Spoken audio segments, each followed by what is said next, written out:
Welcome back to GEMS Podcast. I am your host, Genesis Amaris Kemp, and with me today is Emily Sander. Here's a bit about Emily.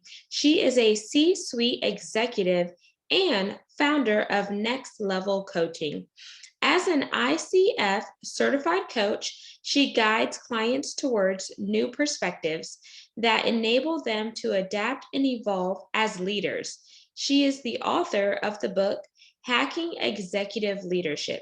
Some of you may want to know, how do you hack executive leadership and etc. But today we're going to talk about the elements of success and you'll find out why. So without further ado, please welcome Emily Sander to GEMS Podcast. Thank you so much for having me. Pleasure to be on. My pleasure, Emily. So let's dive in here. Let's talk about what was it like for you to write your book, Hacking Executive Leadership? What did that look for you? And with you being a woman in executive leadership, did you feel like that was an extra layer that you had to peel back? Yeah, so I'll take those one at a time. Writing the book was a product of COVID. So, at the very beginning of COVID, everyone was locked down. And that was all well and great for about a month or so, plowed my way through Netflix. And then I was like, I'm going to go bonkers just staying in here. So I have to do something with my time. So I decided to write a book. And I never thought that I would write a book in this stage of my career, this stage of my life. It was kind of like one day I might get to that type of thing, but I had a whole bunch of time. I wanted to make it productive and useful and helpful to people. So it's basically a culmination of my time in the corporate world. So my 15 years in corporate America, so to speak, combined with my coaching practice and my work with coaching clients. So a whole bunch of recurring themes were coming up and useful frameworks and strategies that would help people. And so I thought, how do I get this to more people? And a book seemed like a good way to do that. So that's how the book came about.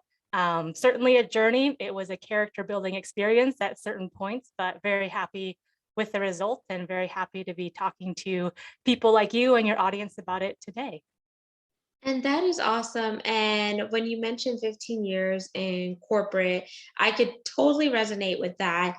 I spent 15 years in corporate as well. 12 of them were spent in the oil and gas and energy sector, which is very male dominated. And with you being a woman, and then you put on the other factor of being a woman of color in a male dominated field, it's like you want to accelerate, but then there's so much red tape that you have to muddle through. And whenever you are a woman in that field, it's like you're either seen as aggressive or they want to label you as the B word or other not so nice words. So, did you face that as you were climbing the corporate ladder, or were you privileged to just have an easy pathway? Yeah, I mean, I think everyone has had their moments, some worse than others. Certainly, um, I resonate with what you're saying around a certain behavior. If a man did it, would just be labeled as, oh, they're being, competent at their job and they're, being forward looking. And if a female did the exact same thing, it's often seen as something else. So there are those double standards and things that we just have to face and know that it's going to happen in reality. I was just talking to a colleague of mine, and obviously things have changed for the better in the last 50, 60 years. So I think we're definitely moving in the right direction. I'm really encouraged by young girls being able to see business leaders and political leaders that are women and women of color. And that's just setting that example for people to see, hey, someone who looks like me, someone who was brought up like me can be successful, and I can literally envision them in these roles. So that's all helpful. But yes, I mean, when I was first coming up, my title was director of client management. And I remember being on the interview loop for an EVP of sales and marketing, so a very high ranking role. And I was by far the youngest on the interview loop. And I was not the only woman, but I was the only minority. And I was just when you saw director of client management and my name, Emily Sander, on your roster for your all day interview, you did not expect me to walk through the door. And so I would often, take note of people's initial reaction when I walked in and said, "Hi, I'm Emily," and I handed them my business card. And some people you could tell took like 5 seconds to adjust. And they were like, "Yep, no problem." And other people were just like, "Wait, are you really Emily? Is this a joke?" And some of them would not look me in the eye, and they would kind of look at my forehead, and I'm like, "Are you trying to? What are you doing right there?" Some of them did, very odd things when they shook my hand, and I'm like, reach their arm up to my elbow and shoulder, and I'm like, that's not something you would do with the male counterpart. So certainly all of those types of things have happened. I will say that I have been very fortunate to have mentors and leaders who made it a point to be equal and fair about things. And that didn't mean putting unqualified people in positions just for the optics of it, but they went out of their way to say, I want the best person in this role. And if that's a Hispanic female, then they are going to be the CFO because they're the most qualified for that role. If that happens to be, a white male, then great. But they're giving opportunities to different people and different types of candidates. So I've been very fortunate to work in leadership teams where that's just the expectation, that's the precedent. And also that is the expectation for us as the leadership team to drive that and show that example and espouse that for our different departments as well. So it was expected of us to do that for our respective groups of areas of the business. And that's incredible to hear. It's so refreshing. And I can't wait until all leaderships get on that same bandwagon, because now with diversity, equity, inclusion, and belonging, you see it as a check the box, meaning they're doing certain things to uphold what their shareholders want, convey the optics outwardly, but inwardly looking, you don't really see, okay, the succession plan for certain groups. And you're like, wait, didn't you just do a campaign that talked about diversity, equity, inclusion, and belonging? But where is it evident within your corporation? Is it just so you could get, the dollars, or are you actually going to put your mouth where your money is and take actions that line up to what you are saying and what you're preaching?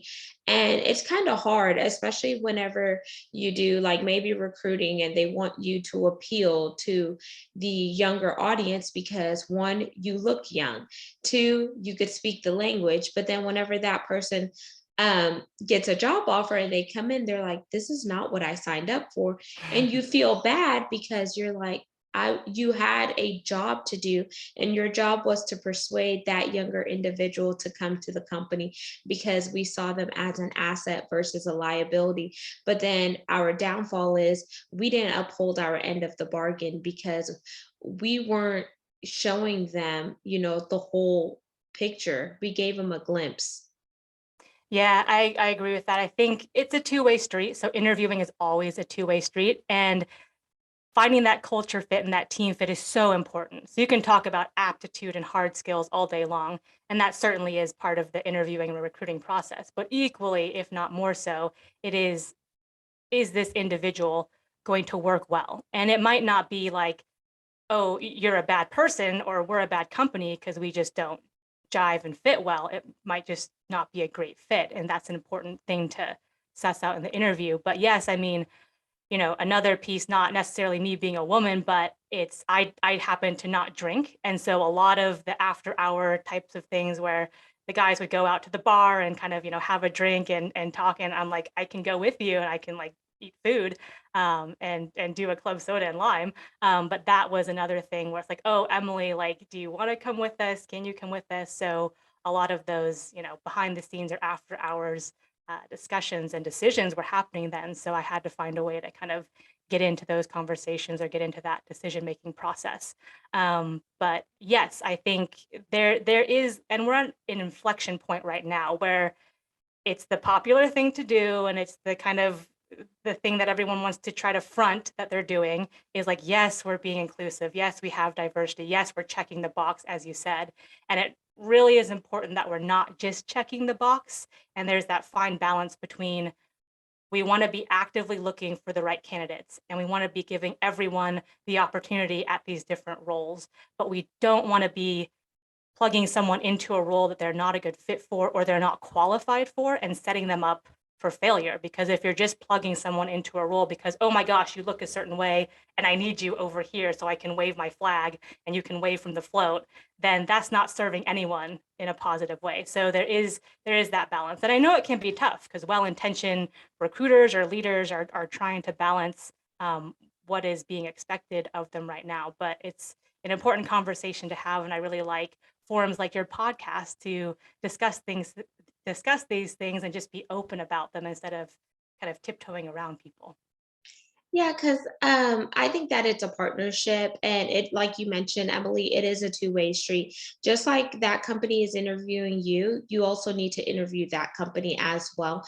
And if something doesn't sit right with you, bring it up because maybe the previous candidate didn't bring up that point and they didn't think about that. So you have nothing to lose because if you see yourself as an asset, other companies are going to see you as an asset whether you get hired on with that company or not. It's not the end all be all, but you should remain true to your morals and values and never compromise or settle for less just to get in to fit that slot.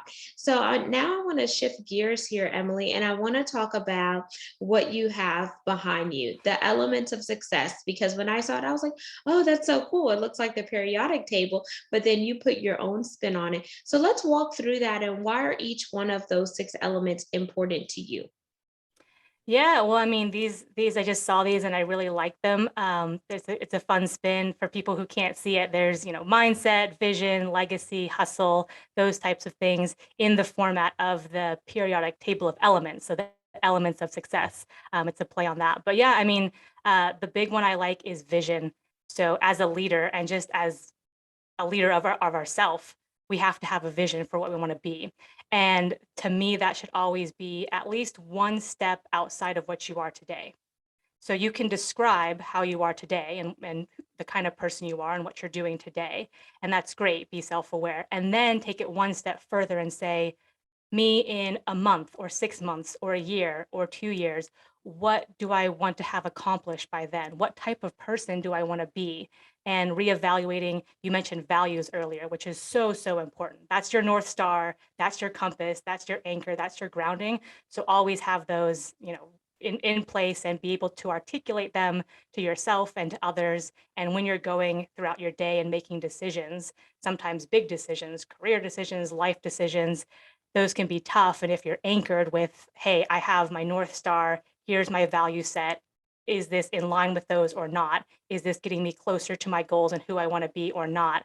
That's a great thing to have. So vision for yourself, and then obviously you can expand that to if you're a leader in the corporate world. What's my vision for my team? What's my vision for my company and our clients and products, et cetera? So vision is probably my favorite one off of those.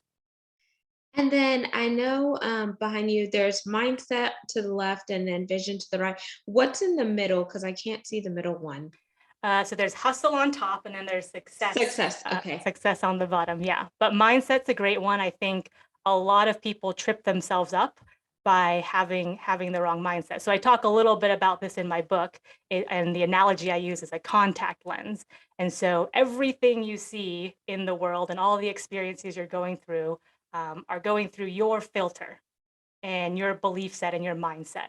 So if you had a real contact lens and it was tinted blue, everything you would see and everything you would experience would have a blue tint. So same way, if you have a negative mindset or just kind of a self-defeating mindset, let's say you're going into a team meeting and you're like, I'm bad at speaking and I'm a bad communicator and I don't have anything to value, that team meeting is going to go one way for you and that experience is going to seem like it's going one way. If instead you put on the belief set, the mindset, the contact lens of, I am a great communicator, I have a lot of value to add to this team, my voice matters, my contribution matters, that team meeting is going to look a lot different to you and you're going to show up a lot differently as well. So having taking inventory of kind of your filters or your contact lens and what mindset you're going in with and what internal chatter you're allowing or you're playing in your mind is really key as well. And I want to challenge our listeners and viewers here to pick apart each one of these six elements. So, for greatness, I want you to write down what makes you great as an individual. Make sure it is something that you could do in a setting where you have no distractions and you're really practicing mindfulness. Then, when it comes to mindset, what are some old methodologies that you need to purge away from in order for new paradigm shifts to emerge? Then, when you think about hustle, what's your hustle? Do you have a side hustle? Do you have a personal hustle? And do you have a professional hustle? What's going to help you level up so you could then drive into the success? Because success is one of those elements. What makes you successful? Not what makes your family think you're successful or your peers think you're successful, but where do you see success tied to you? Because it's going to be different than what Emily's level of success is or what Genesis level of success is. Success is personal. And when I think about success, I was like, what do I want my palace to look like? Because then I start with the end in mind and I reverse engineer it back. Then legacy. So we're going over to the top. When you think about legacy, what type of foundations are you building? What type of empire are you creating? And what do you want future generations to see?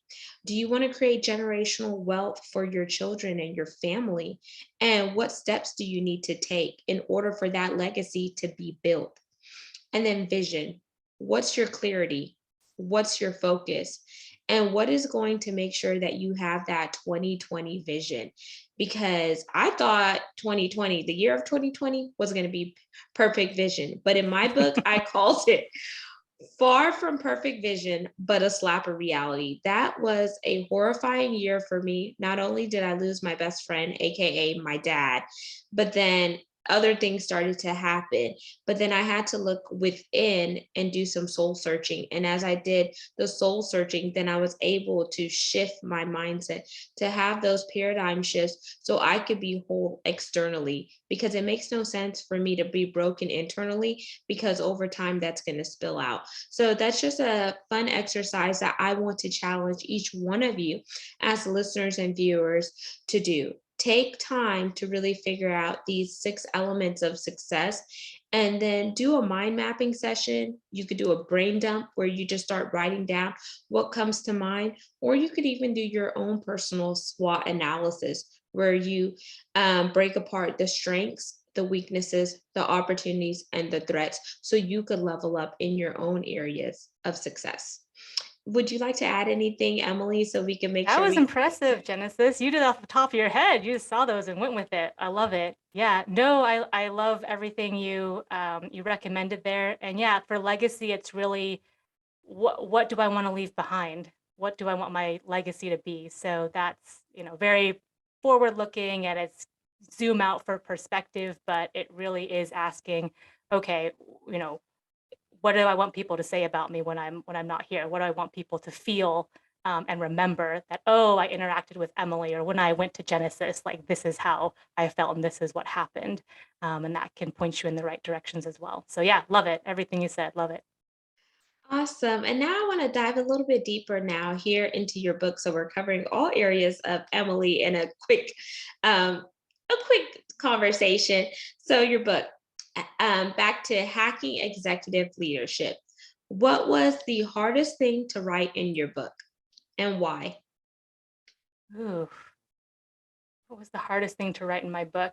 Um, I mean, everything was within me and it was just getting it out. That was probably the hardest part. So just kind of free association writing sessions and forcing myself to just write something, even if the words were good or the words were medium or the words, oh, these words are not good. They don't make any sense. But then just getting them out and then putting them in order that made sense. I think the biggest one for me was trying to describe something like the contact lens because I knew what it meant in my head and I knew what it meant to me and how it works with myself and with clients, but getting that like on pen and paper and in black and white. So how does this flow and how would I explain this to someone if I'm not talking to them.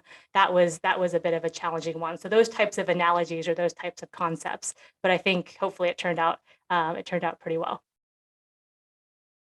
I actually like the contact lens because it made me think of those of us who wear glasses. Because if you wear glasses and you need your glasses to see, once you take off your glasses, you lose focus and perspective. And for example, if I look at Emily without my glasses, I can see her face, but I can't make out her physical features. I could hear her voice and know it's Emily, but I'm out of focus because my spectacles or my eyeglasses is what guides me and what zeroes in everything so I could bring her into focus and clarity similar to that contact lens. So whenever you thought about that, I was like, oh, it reminds me of the eyeglasses.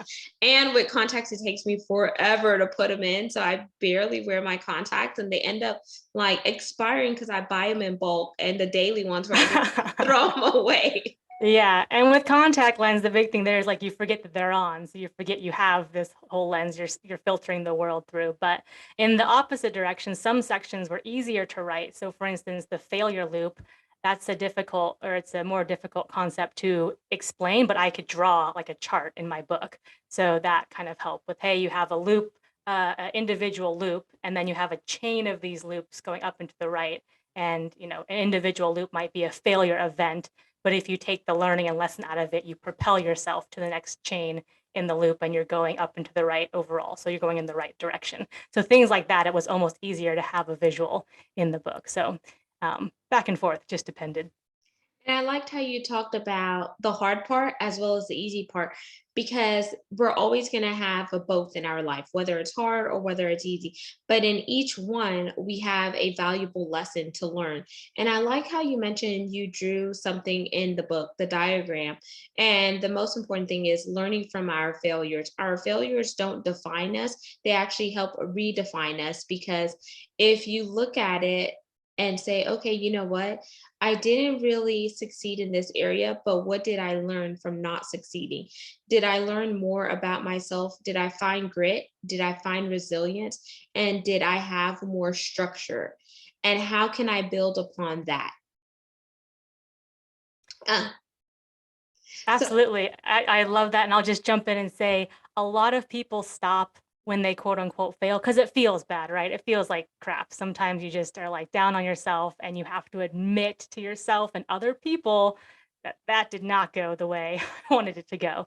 So it's not easy, but it is, as you say, a vital and critical part of redefining yourself. And I love that. I love that take on it. But people who are willing to do that work in that moment will get further, and that's what makes them successful. can you share an example of a time that you failed and what lesson did you learn from that failure? Oh my goodness, yeah. So let me think of an example out of the dozens that I could. A big overall theme for me, to be honest, has been I used to over worry about pretty much everything. I would over worry and overthink, and I remember getting so worked up going into this team meeting and leadership board meetings that I would just dread it for the entire week going up to it. I would think about nothing else, and I would over prepare, it didn't change my performance. It didn't help me get better. And so one time I did, by all accounts, do badly in a meeting because I was so over, amped and overthinking and clamped up and wasn't in my right mind. And so I used that and said, okay, Emily, let's take a look at what you're doing.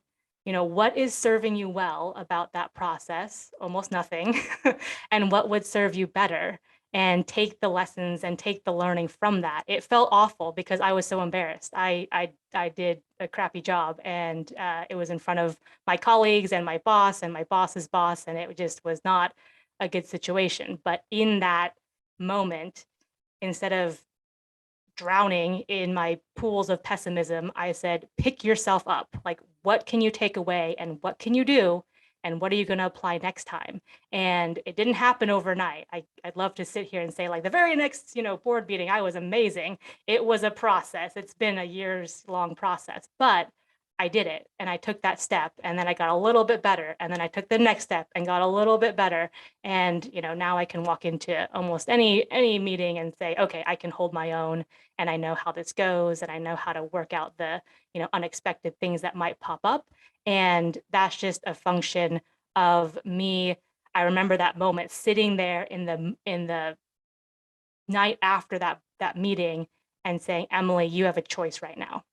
You have a choice right now. You can stop and you can declare yourself a failure and wave your white surrender flag, or you can get up, like pick yourself up and go. And I'm glad you picked yourself up and kept on going because now you're coaching and helping other men and women. So, when you transitioned to your coaching, what did it look like in the beginning? And then how has it morphed where you are now? Yeah, I think my time in the corporate world lends itself well because I can relate to a lot of things that my clients are going through. So it might not be the specific company or the specific industry, but I've seen enough iterations where I'm like, oh, yep, you got a merger and acquisition, or oh, you inherited a new team, or oh my gosh, a new boss came in. Those types of things just happen in business, and so you see different versions of them and are able to help. I think when I first became a coach, I'm ICF certified. I went through the whole official training and everything, but more time as a coach, I'm able to lean more on my coach training, not just my experience, my personal experience, having gone through it myself. So it's really flexing the coaching chops and the coaching muscles versus just relying on like, oh, well, when this happened to me, like, here's what I did and this might work for you. So it's really about pairing. Yes, I have a set of experiences, which is very valuable, but also what's going to help my client the best. This is an individual, they're at a certain point in their career path, they're at a certain point in their mindset and thinking. How do I meet them where they're at and kind of flex to what they need? And it's not about what I think is best for them or what's going to make me feel good. It's how do I serve this individual in front of me the best? And what question or relevant question can I ask? Or what new perspective or paradigm shift can I get them to take so it opens up a whole new avenue of thinking for them and they can move forward in a good way for themselves. Absolutely. And as you were talking, I keep hearing partnership keeps coming up, collaboration, and really creating those synergies. So it's not just one sided, but it's like, how can we do it together to make sure you get to the level that you want? And who is your ideal avatar to work with? Sure. So I typically work with early to seasoned executives. So if you're kind of in a director, VP type of role, or just inherited that type of team, or if you've been at the C-suite for a while, that's kind of my avatar, so to speak. I have worked with some of my favorite clients are first-time managers, so it just depends. But I love working with any business professional who's driven and growth minded and just wants to continue getting better and serving their teams and their different people. And as we wind down, Emily, what type of gems would you like to leave the listeners and viewers with? You've dropped all types in this segment, but if they could gravitate and hold on to two valuable gems to help them light their inner spark and get moving, what would that be? Growth and perfection can't coexist. And so I'm a perfectionist. I have a streak of perfectionism, but for my fellow perfectionists out there, you have to put yourself out there, get yourself on your growth edge, which is one step outside of your comfort zone. And just remember that's a mark of success because growth and perfection can't coexist. What is my second one? I would say rethink your concept of failure. So know that the quote, I will succeed because I fail more times than you will try, or I will fail more times than the other guy will try. And that's why I succeed. So it's not a mark of shame or guilt or embarrassment when you quote unquote fail. That's a mark of success. And that's how you become the person that you want to become, going back to that vision statement. So those would be the two gems that I'd leave your audience with. Amazing. And how can they connect with you? What's your website and where do you hang out on social media? Yeah, so my website is nextlevel.coach, next level, all one word, .coach. And then you can find me on Twitter at nextlevelemily. And there you have it, listeners and viewers of GEMS Podcast. Once again, I'm your host, Genesis Amaris Kemp, and you just heard Emily Sander. We talked about all things elements of success and how to get you from stuck to unstuck so you can really walk into your true self, own your zone of genius, and really be an asset versus a liability. Never second guess who you are. Don't compromise your morals and your values to appease others that were never meant to be with you on the lifelong journey. And remember to seize the day because opportunities are always there, but you want to make sure that you own in on those opportunities and you don't let them pass you by. Until we chat next time, peace, love, and lots of blessings. Don't forget to subscribe to the podcast where you're listening and follow us on YouTube, Gems with Genesis Amaris Kemp for all video content.